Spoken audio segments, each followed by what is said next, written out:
My childhood friend was my first love.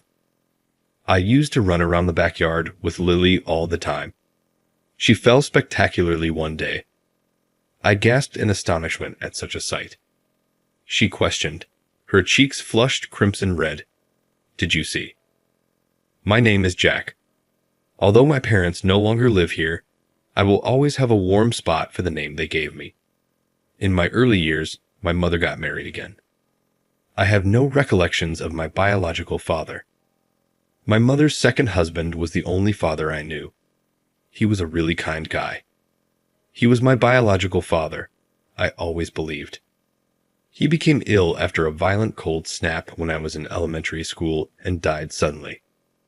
I believe my mother suffered a great deal as a result of his passing because she was such a big fan of him. Not long after his death, my mother's health deteriorated, and she too passed suddenly. I was on my own. When I was in elementary school, I discovered that sadness could really kill a person. My paternal grandma Bella Barnett was the one who took me in when I was abandoned. She was the one, I was told, who had fought against my parents' union all the way through. My grandma and I were the only surviving relatives after my grandfather had already passed away. However, I am not a blood relative of my grandma. Even though we are not blood cousins, the fact that we are the only Barnett family members left endures. My grandma took over my grandfather's company and continues to work there now. She is the epitome of the matriarch. Even mature men bow down before her when she gets going because of her intense fervor despite her seeming frailty. When I was a kid, it was really horrifying. I was just afraid when I learned that I would be living with such a grandmother. Up to the day I had to move in with such a terrifying individual, I can still remember crying every day. I'm 25 years old now. Despite her concern, my grandmother raised me in a really admirable way. There was a strange feeling when we initially moved in together, since neither of us understood how to talk to the other. I assumed that Lily, the daughter of the gardener who worked at my grandmother's house, served as our intermediary. Lily was a newborn when she was originally taken in by my grandma, and her father had her out in the garden when she was dumped on our porch. It seems that her father was raising Lily alone after his wife left him, and my grandmother had allowed him to take Lily to work. My grandma and I couldn't get along for 3 years, and I never felt comfortable coming home. The young infant was sleeping on a mattress that was spread out on the porch when I arrived home from school one day. She smiled broadly at me as I peered over. I gave her a gentle prod on the cheek because her face was so cute. I was shocked when she began sobbing loudly all of a sudden. That's when my granny arrived. "Jack, welcome home." Oh no, it appears that she is not feeling well. My grandmother picked up the wailing baby and started to comfort her. I think my expression expressed my amazement upon seeing my grandmother for the first time. The infant seemed to be having fun as it swung softly in my grandmother's arms and burst out laughing. "Grandma, can you do magic?" I inquired. My grandmother looked at me a little confused, but then grinned and answered, "Yes, I can." "Can Grandma's magic make my chest feel better too?" I remarked, glancing at the giggling infant, that my chest hurt and felt chilly all the time. It had been that way since I lost my parents. I wanted my grandmother's magic to make me giggle like this baby, if she could do that. At the time, I was a little immature compared to my peers. My grandma put her hand softly on my chest and whispered, "It's a secret," in response to what I had stated. A peculiar perfume blended with the smell of my grandmother's burning incense and newborn milk when she got close. My chest warmed as my grandmother caressed me tenderly. The feeling of being choked that had constantly been in my chest vanished like crazy after that. It's incredible. That no longer hurts, I told my grandmother with excitement. I can vividly picture my granny laughing while wearing a rather worried expression. The peculiar disconnect that had existed between my grandmother and myself disappeared that day. I'm 5 years older than Lily. Lily was in elementary school when I started middle school. My grandmother's garden allowed Lily to come and go, so we immediately became good friends. We were in similar situations, missing our moms, and we had a closer bond than my school pals. I had always watched Lily grow up, since I had known her since she was a baby. The boys in her immediate vicinity started to act differently as she advanced through the elementary school years. Lily had developed into a lovely, sophisticated young woman in some way. Her father was a head gardener and used to be really concerned about her. On her way home from school, she was once accosted by someone who seemed suspicious. She hurried into our garden while wearing a horrified appearance. Lily could not bear that side of herself. That's when she stopped wearing skirts and cut her hair short, as I recall. Following my graduation from college, I lived with my grandma for a year while I was jobless. Her health was deteriorating as she grew older. I had begun to notice a downturn in her health during my sophomore year of high school. I was choosing which college to attend at the time. I decided to enroll in the nearest, lowest-ranked university from my hometown after my grandma gave me the freedom to do as I pleased. My class advisor attempted to get me to pursue a more esteemed university, but I had no plans to move away from my grandmother. Naturally, I was accepted to the university. I took care of my grandmother for a year following my graduation. After her health had stabilized, I went job seeking and was able to find work. I chose to work at a large advertising agency in my hometown because I had no intention of moving elsewhere. The 1 year difference shouldn't really matter, I thought. Though the world isn't that pleasant, I thought so. On the day of the job offer ceremony, this was brutally brought to my attention. Aside from me, there were 5 other new recruits. They were all elites who had graduated from prominent colleges and seemed to take great satisfaction in that fact. Mr. Baker, a recent graduate of a top university, was in charge of training us new recruits. I was astonished to see him blatantly prefer the junior staff who had graduated from the same university as him. As a recent graduate of a lowly university, I was treated as if I were inhuman. Since the pre-joining orientation, things have been this way, and I'm becoming sick and tired of it every day.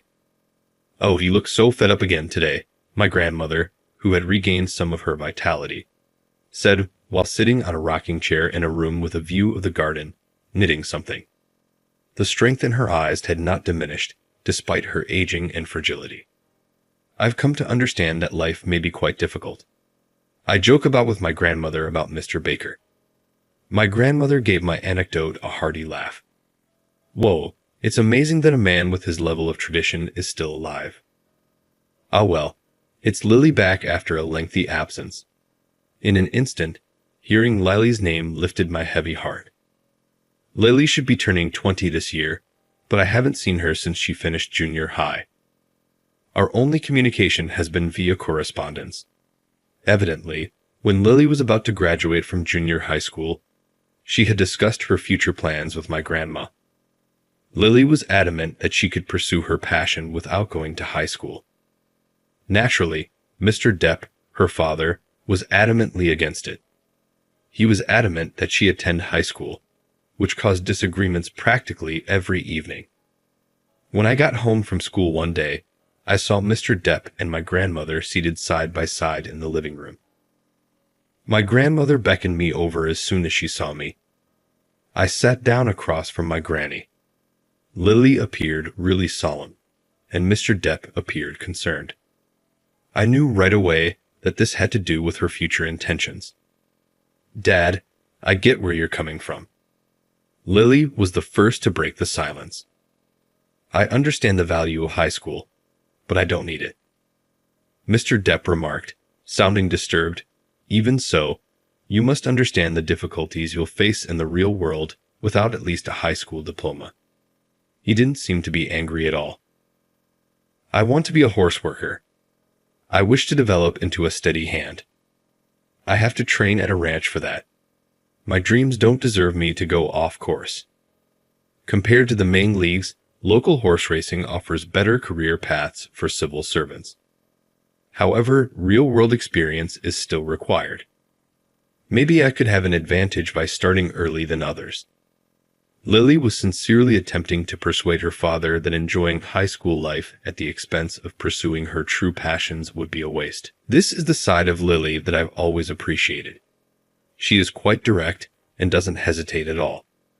She has frequently supported me while I've been struggling. Lily has a point, Mr. Depp. High school life offers many benefits, but what if those benefits don't meet her needs? Isn't that something Lily has to decide? I stated. My remark appeared to have Mr. Depp gasping for air.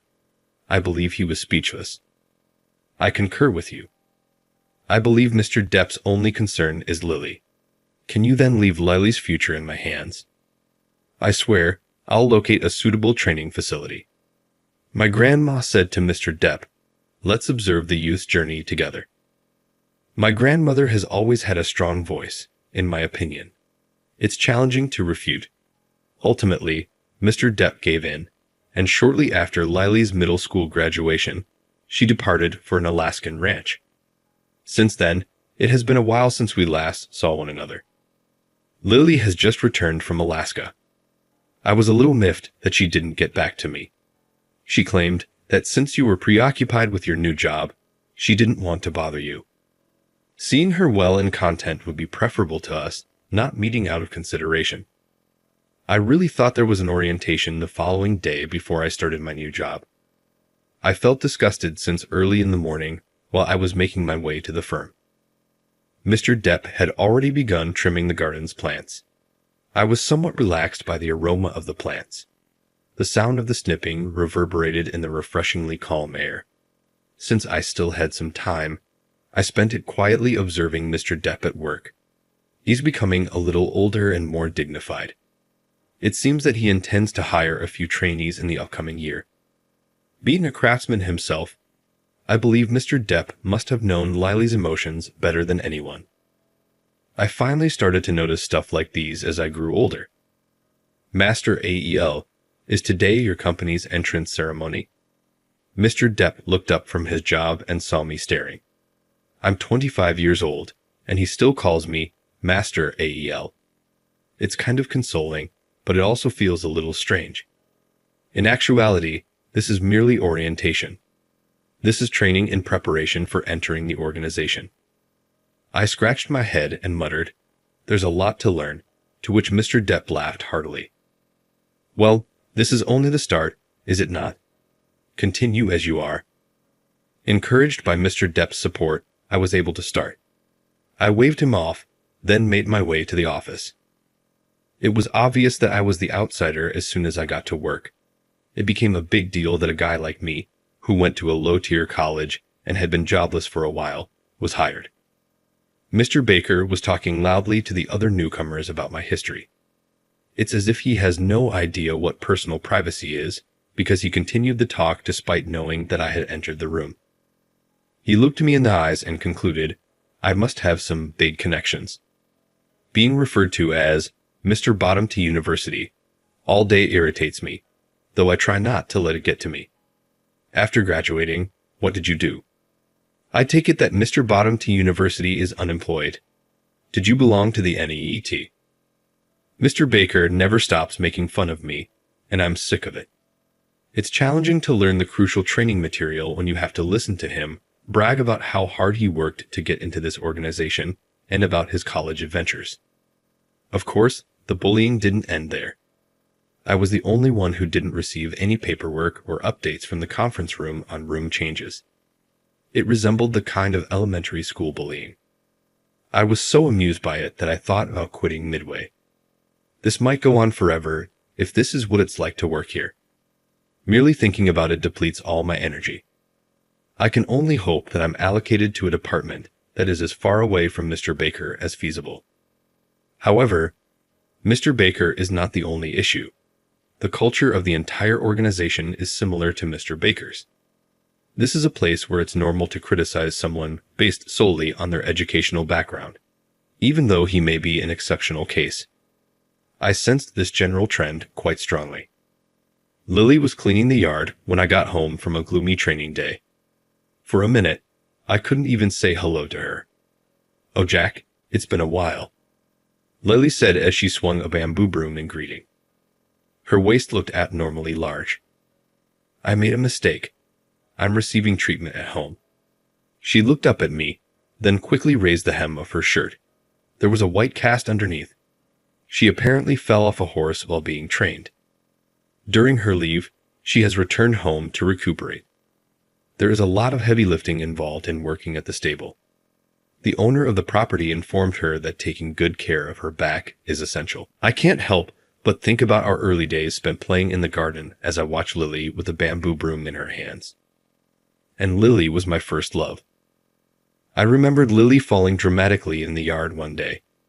Did you see me? Lily timidly said after she had fallen.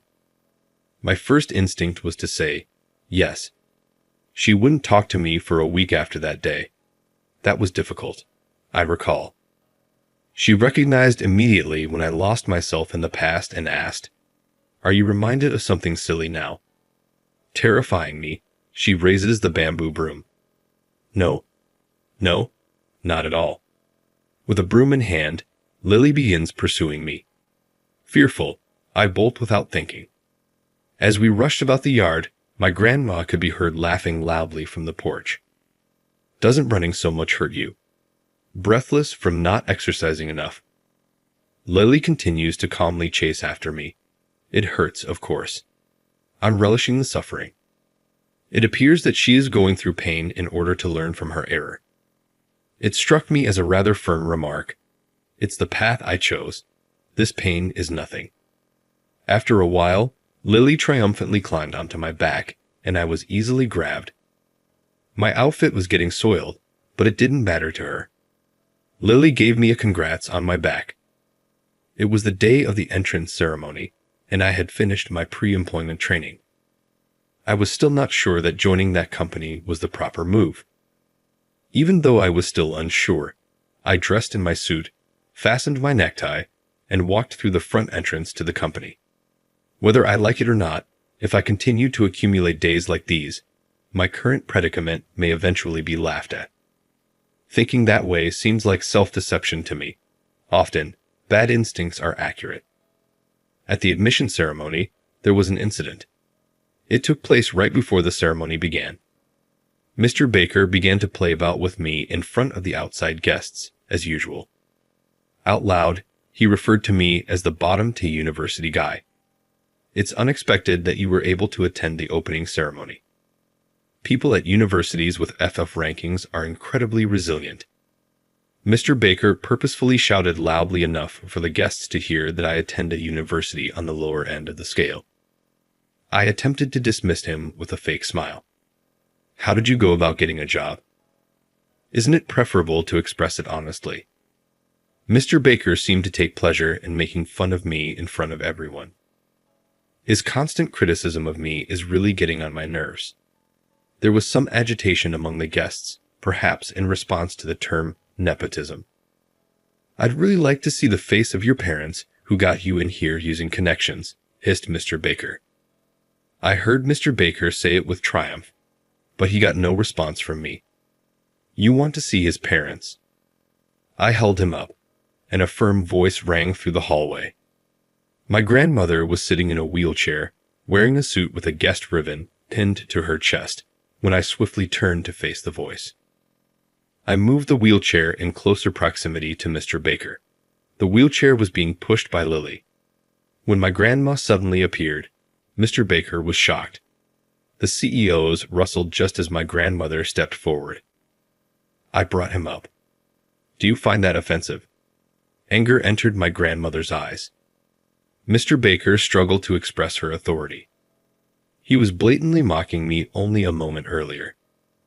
He now resembled a frog under a snake's intense gaze. Now what to do after my grandmother said it? Glancing over to the executive seats, they were stunned by her presence. This company serves her company as a client.